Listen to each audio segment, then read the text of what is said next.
À 7h50, on prendra des nouvelles d'Édouard Philippe. Il y a de l'eau dans le gaz entre l'ancien Premier ministre et Emmanuel Macron. Nicolas Bétou va tout nous raconter. Mais pour l'heure, retrouvons l'avocat des causes perdues et d'une cause particulièrement perdue ce matin, celle du Premier ministre britannique Boris Johnson. Il est englué dans une énième polémique, celle des apéros du vendredi au 10 Downing Street. Voilà, vous avez l'ambiance en tête des fêtes alcoolisées dont on a appris qu'elles étaient récurrentes. Selon la presse anglaise, ce Partygate pourrait contraindre Bojo à la démission. Son avocat, Lord Foderch, est avec nous ce matin. Bonjour maître. Oh, bonjour à vous tous. Cette fois, vous trouvez que les journalistes dépassent les bornes là? Oh yes, ces goddamn journalistes, ils dépassent les bornes. Born to feel. Oh, sorry. Excusez-moi, je sors réunion de travail au 10 Downing Street. On a encore bossé toute la nuit. Avec Boris, ça n'arrête jamais. J'ai bobo dans la tête. Oui, enfin là, justement, ça pourrait s'arrêter plus vite que prévu, car non seulement l'opposition est vent debout, mais au sein même de son propre camp, certains commencent à réclamer sa démission, là. Je suis très choqué par votre manière biaisée de présenter les choses, Mr. Pavlenko. Je pensais, vous, grand journaliste français, vous accusez-nous sans preuve. Comment? N'avez-vous donc pas une éthique, une carte de presse?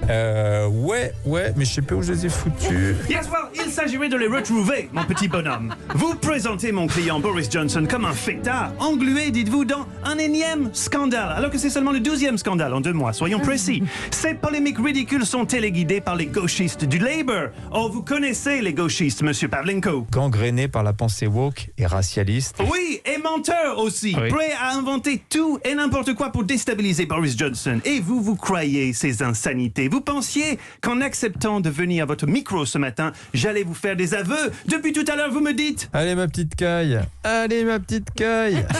Mr. Pavlenko, je ne suis pas votre petite caille. Je suis avocat au barreau de Londres et mon client Boris Johnson est accusé à tort. Il ne boit même pas d'alcool. Il peut vous prouver et expliquer à vous quiproquo. Tenez, je mets lui sur haut-parleur.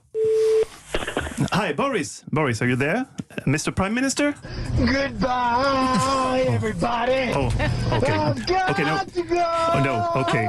No. Gotta leave. Yes. Well, no, sir, no. Boris, okay, c'est pas le moment de déranger lui, il est très occupé, c'est début grosse journée, lundi matin. Bon, mais je comprends pas ce que vous plaidez. Votre client a reconnu les faits. Pour se défendre, il a expliqué qu'il avait bien participé à un de ces apéros, Oh, yes. mais qu'il pensait qu'il s'agissait d'une réunion de travail. Mais parfaitement, il a été piégé, Dimitri. Lui, ce fameux vendredi soir, quand il a vu ses collaborateurs du 10 Downing Street se diriger vers le jardin en dénouant leur cravate avec sous les bras des packs de bière, il se dit « Oh, quel zèle! Ils n'arrêtent jamais! Les voilà qui vont finaliser la rédaction des accords de pêche franco-britanniques post-Brexit dans le Garden! » Lui-même étant un gros bosseur, il se dit « Allez, je les rejoins. On va en mettre un bon coup et on pourra tous aller dormir. Éreintés, certes, mais avec la conscience tranquille de celui qui a mis l'intérêt de l'État avant son intérêt personnel. » Bon, arrêtez là, vous foutez de nous là. Oh my God, vous êtes rusé comme un sioux. Je sentais que cet axe de défense ne veut pas tenir face à un esprit aussi perspicace que le vôtre. God damn it, vous avez gagné, j'avoue tout. De toute façon, c'est la fin des haircuts pour mon client. Oui, le vendredi, on fait apéro à Downing Street, c'est la tradition. En même temps, il vous suffit de regarder Coiffure Boris Johnson pour deviner qu'il n'est pas le genre de personne à commander tourtel twist. Je suis fatigué, Dimitri. Chaque jour, le Daily Mirror sort une nouvelle révélation. Hier, on apprend qu'il fait fête pendant les obsèques du prince Philip. Maintenant, les apéros du vendredi, qu'est-ce qui va encore sortir demain? Qu'il a essayé de galocher Jean-Jacques Bourdin dans une piscine il y a 10 ans? Tout est possible avec Boris. Je suis fatigué. Bon, est-ce que vous seriez en train de lâcher votre client, maître là? Non, je demande pour lui circonstances atténuantes.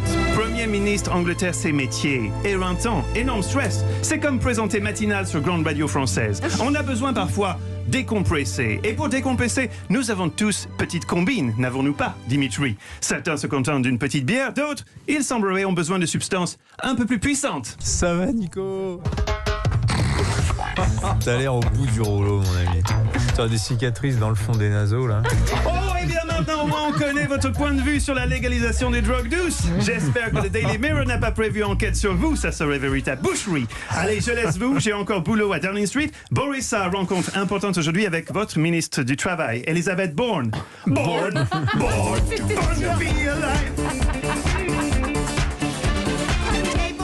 Je sens comme une influence de maître Jean-Michel Moruto dans Soder. Absolutely not. I don't know this man. Ça, c'est une belle amitié franco-britannique. Bon, cet après-midi, c'est bien maintenant qu'on va retrouver avec Stéphane Bern au programme d'Historiquement Vôtre. Ils ont fait les 400 coups avec François Truffaut, le bien film. Louis XIII, il a fait 400 coups de canon. Et Donald Curry, un boxeur qui a fait beaucoup plus de 400 coups, il a gagné 400 combats sur 404. Oh là là là là, quel palmarès. Impressive. On dirait le vôtre. Merci. Almost.